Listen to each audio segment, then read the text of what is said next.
오늘 하나님의 섭리, 믿음과 사랑과 소망으로 믿음과 선함 속에 역사하시는 하나님, 요한복음 9장 32절로 41절까지입니다. 오늘 본문은 요한복음 9장의 본문입니다. 그리고 이름도 모르는 앞을 못 보는 사람이 주인공으로 나옵니다. 물론 마태복음 20장, 마태복음 8장, 또 10장에도 앞을 못 보는 사람이 나오긴 합니다. 그런데 오늘 요한복음 9장의 이 사람을 비교하자면 더 연약하고 불쌍하고 불행한 삶을 살아온 사람이라고 볼 수 있습니다. 왜냐하면 이 사람은 태어날 때부터 앞을 못 보는 사람이기 때문입니다. 1절에 9장 1절에 예수께서 길을 가실 때에 날 때부터 맹인된 사람을 보신지라. 이 사람은 날 때부터 앞을 못 보고 태어났습니다. 한 번도 세상을 본 적이 없습니다. 예수님은 어떤 일인지 이 사람을 보셨습니다. 이 사람이 얼마나 심각하게 불행하고 또 불공평한 삶을 살았는지 이제 제자들의 물음에서 더 정확히 알 수 있습니다. 예수님이 이 사람을 쳐다보시자 함께 하던 제자들도 이 사람을 보았습니다. 그리고 제자들은 예수님께 이렇게 물었습니다. 2절에 제자들이 물어 이르되 랍비여, 이 사람이 맹인으로 난 것이 누구의 죄로 인함이니까? 자기니까? 그의 부모니까? 묻습니다. 이 사람이 앞을 못 보고 태어난 것이 부모님의 죄입니까? 자기 죄입니까? 보면은 이 사람 앞을 못 보고 태어났는데 게다가 이렇게 죄인으로 낙인이 찍혀서 살아오고 있었던 겁니다. 구약시대 유대인들은 죄가 심판과 고난을 가져온다고 생각했습니다. 불행이나 질병이 오면 저 사람 죄를 지었기 때문이에요. 구약 욥기서를 보면 욥이 극심한 고난을 당하죠.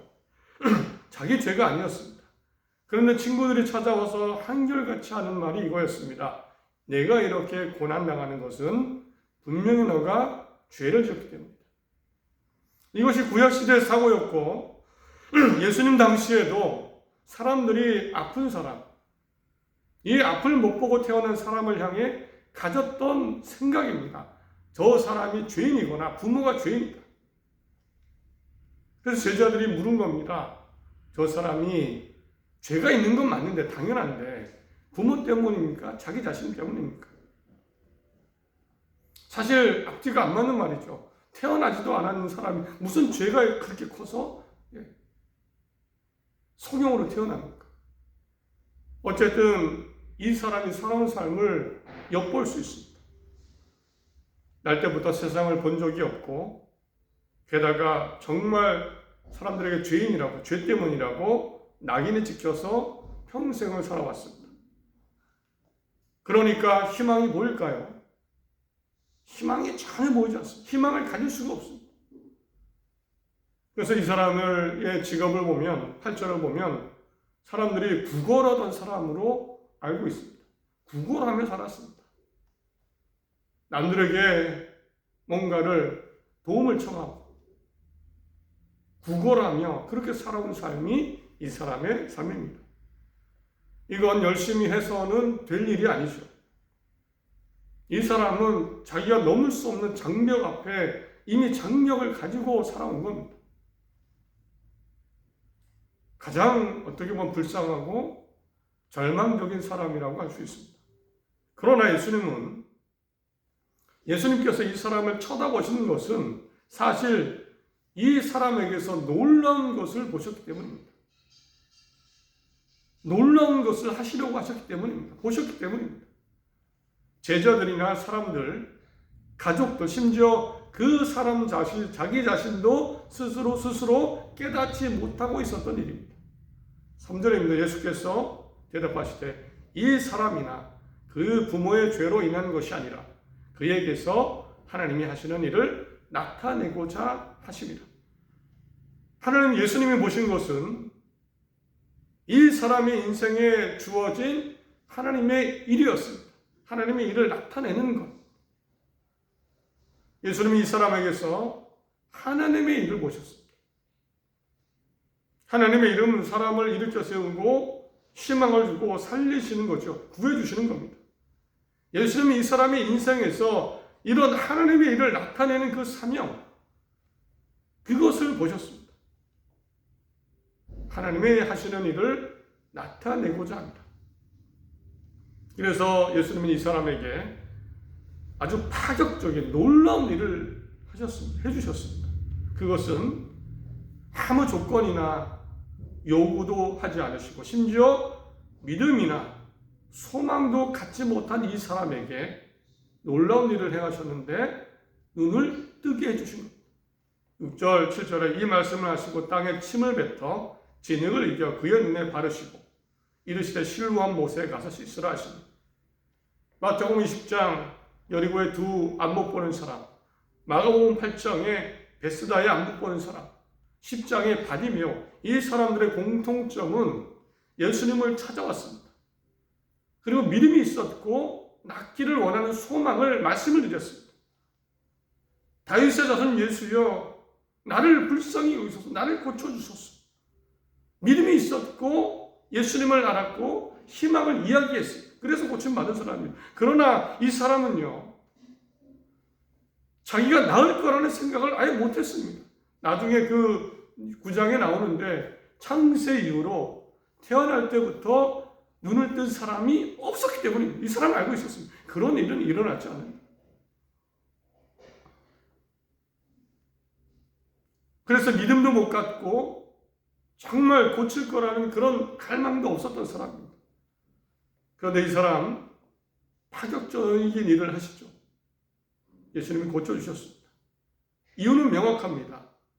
이 사람의 눈이 낫는 것이 하나님의 뜻이고 섭리, 계획이기 때문입니다. 그래서 하나님이 사람을 회복하시고 살리시고 살게 하신다. 이것을 나타내는 것, 이것이 하나님의 일이라는 것을 나타내는 것이 하나님의 계획이기 때문에, 이 사람을 향한 계획이기 때문입니다. 이제 이 사람 눈이 나았습니다. 이르시되 실로암 못에 가서 씻으라 하시니 이에 가서 씻고 밝은 눈으로 왔더라. 가서 씻고 어쩐 일인지 또 그냥 눈에 진흙을 털어내면 되는데 잘 씻기지 않았을까요? 쪼르르 가서 눈을 씻었더니 눈이 나왔습니다. 하나님의 뜻이니까요. 그리고선 다시 돌아왔습니다. 돌아와서는 실제로 이 사람 좋으신 하나님이 이런 일을 하십니다. 사람을 눈을 뜨게 하시고 살리십니다. 또 예수님, 좋으신 예수님, 이 사람은 진짜 예수님입니다. 인자 그리스도입니다. 이것을 나타내기 시작합니다. 하나님의 일을 나타내기 시작합니다. 사람들이 놀라서 묻기 시작합니다. 그가 어떻게 눈을 떴을까? 이 사람들에게 이렇게 이 사람, 눈을 뜬 사람이 대답합니다. 예수로 하는 그 사람이 진흙을 이겨 내 눈에 바르고 나더러 실로암에 가서 씻으라 하시기에 가서 씻었더니 보게 되었노라. 예수로 하는 사람이, 예수라는 사람, 예수님을 얘기합니다. 바리새인들 앞에 가서도 그 앞에 가서 막 강압적으로 묻고 취조를 하는데도 아주 정확하게 힘있게 말합니다. 하나님의 죄인의 말을 듣지 아니하시고 경건하여 그의 뜻대로 행하는 자의 말을 들으시는 줄을 우리가 아나이다. 예수님 이야기입니다. 당신들이 아무리 예수님을 반대해도 내가 알기로 하나님은 죄인의 말은 듣지 않으시고 경건하고 그의 뜻대로 하는 사람의 말을 들어주신다고 저는 알고 있습니다. 그래서 예수님이 나를 고칠 것이 아닙니까? 이런 말입니다. 바리새인들 앞에 가서 예수님 얘기합니다. 예수님은 경건하고 바른 분이 많다.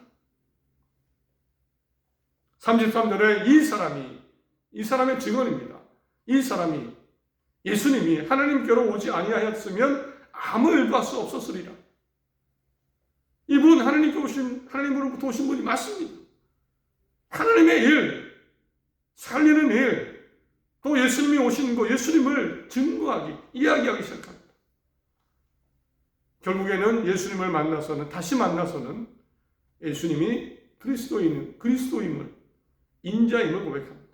35절 예수께서 그들이 그 사람을 쫓아냈다는 말을 들으셨더니 그를 만나 이르시되 내가 인자를 믿느냐 나를 믿느냐 이 말씀은 내가 그리스도인임을 믿느냐 라는 의미도 담겨 있습니다. 38절 이르되 주여 내가 믿나이다고 절하는지라. 이 기록을 통해서 하나님의 일이 나타났죠. 우리에게도 나타났습니다.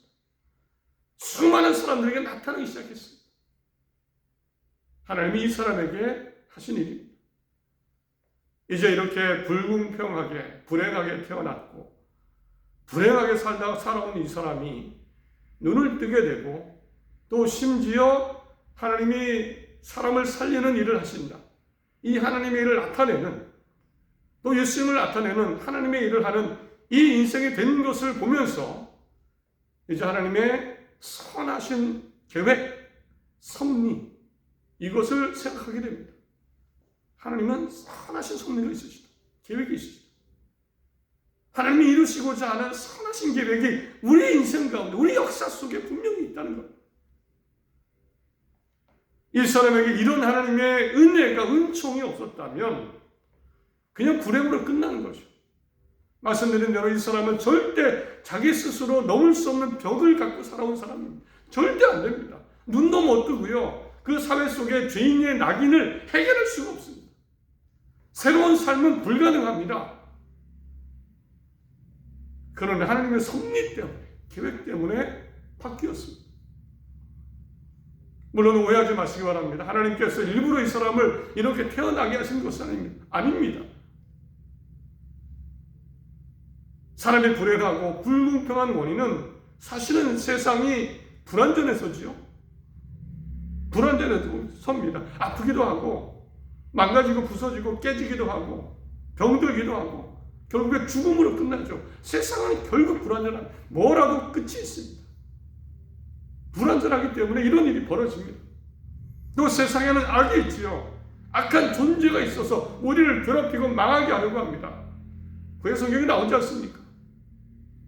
예수님이 마귀하고 싸우지 않으셨습니까?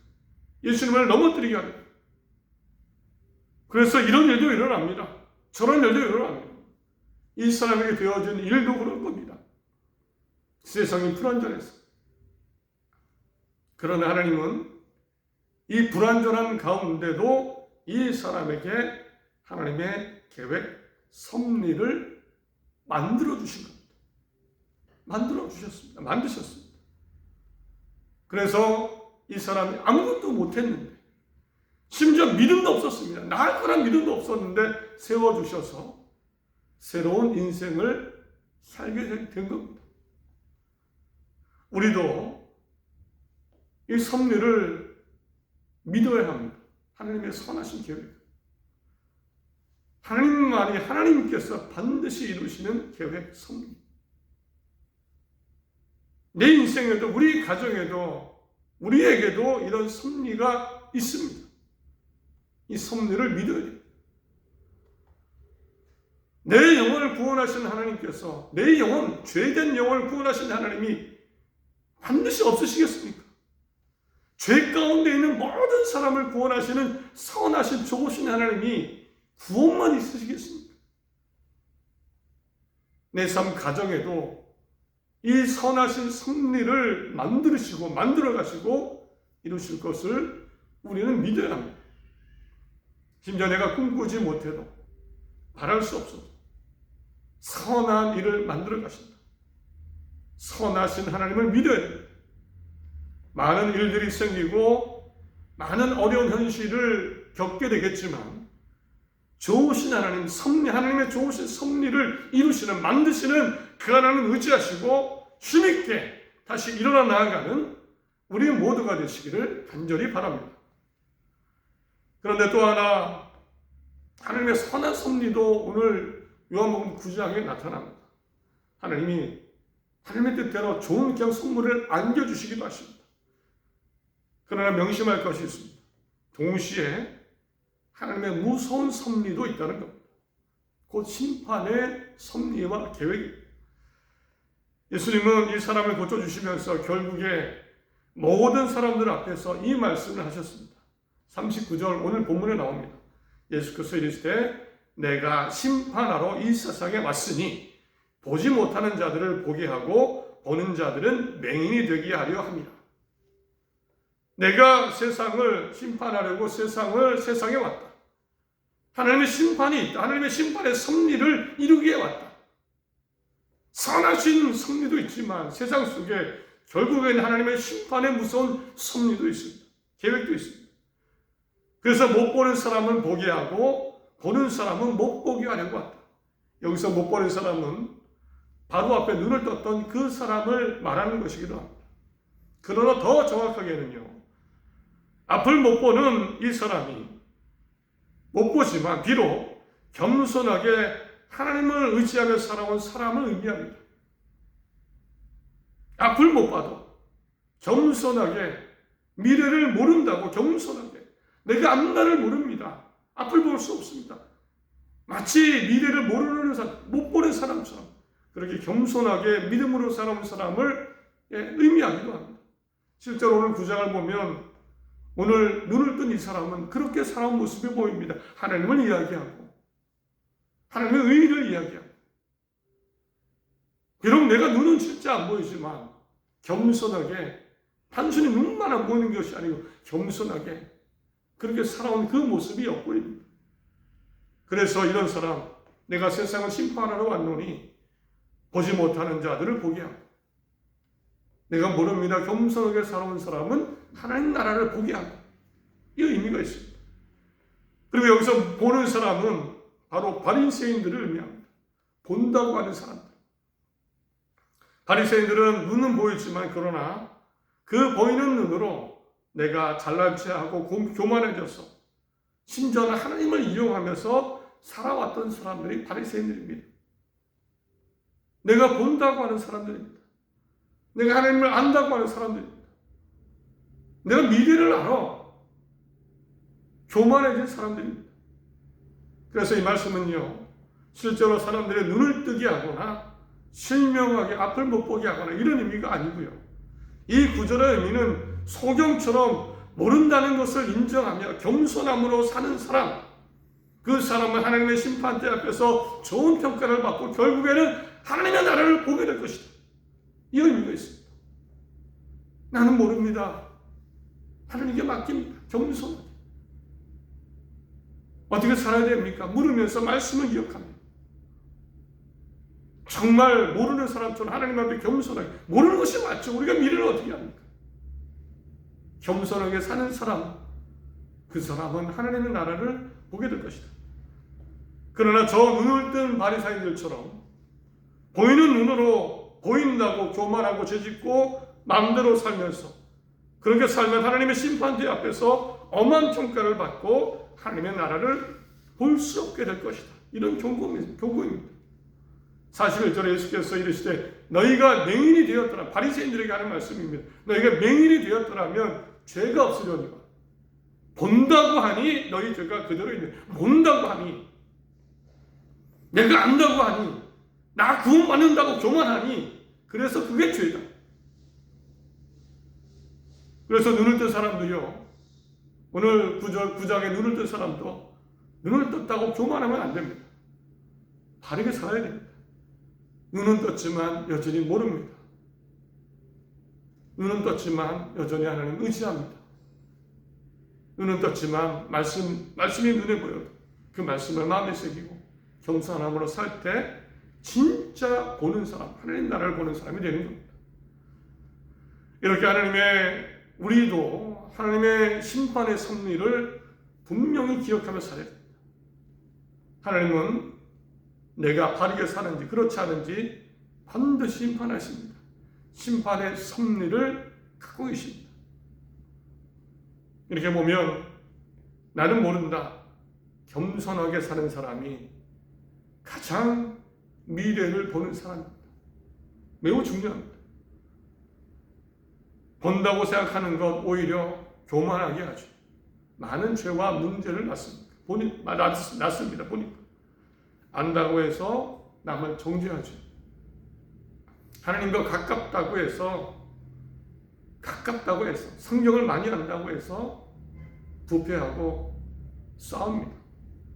하나님을 많이 안다고 해서 말씀을 많이 한다고 해서, 오래 믿었다고 해서 어쩌면 성경을 잘못 해석하고 내 마음대로 적용하고, 모를 때는, 모른다고 할 때는 겸손해야 합니다.